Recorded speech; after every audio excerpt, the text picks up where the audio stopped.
three tight ends I have sleepers heading into week 11. The first guy is Dalton Schultz of the Dallas Cowboys. Schultz here, he's got a meeting with the Minnesota Vikings this weekend. And Schultz, the targets have been there, even with Danucci and Garrett Gilbert. He's got 15 targets in his last 2 games. Andy Dalton's coming back. Schultz, he's available in 81% of fantasy leagues. When Dak was the quarterback, this guy had some big games. But now in his last 2 games, Schultz, he's put up decent numbers. In Week 8 versus Philly, he had 6 catches for 53 yards on 8 targets.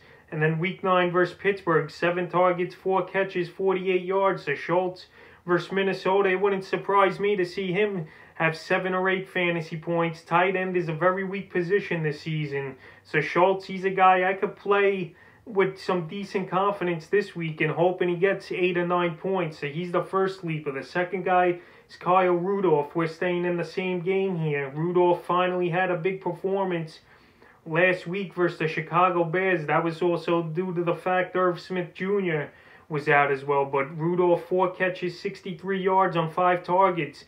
But the fumble loss cost him 2 points in that game, where he would have had 10 points. And Rudolph, the last 2 weeks now, he scored 7 or more fantasy points. He's got a great matchup versus Dallas, who could stop nobody anywhere or anytime.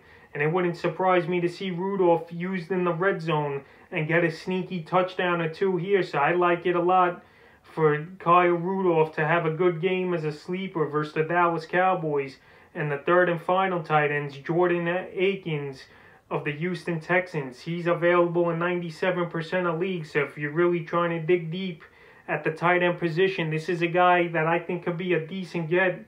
And Akins, I know the targets haven't been there really. Darren Fells is in front of him, but Akins, we saw early in the season, have some impact with back-to-back touchdown games for Akins. But this week, we'll see what he could do versus New England. You know, the defense, they're going to be focused on Will Fuller and Brandon Cooks and have other guys try to beat him. And maybe Akins, he could get you a cheap touchdown or 2. So it wouldn't surprise me if Akins had a good fantasy game as a sleeper this week. So that's 3 tight ends I'm putting as sleepers going into week 11.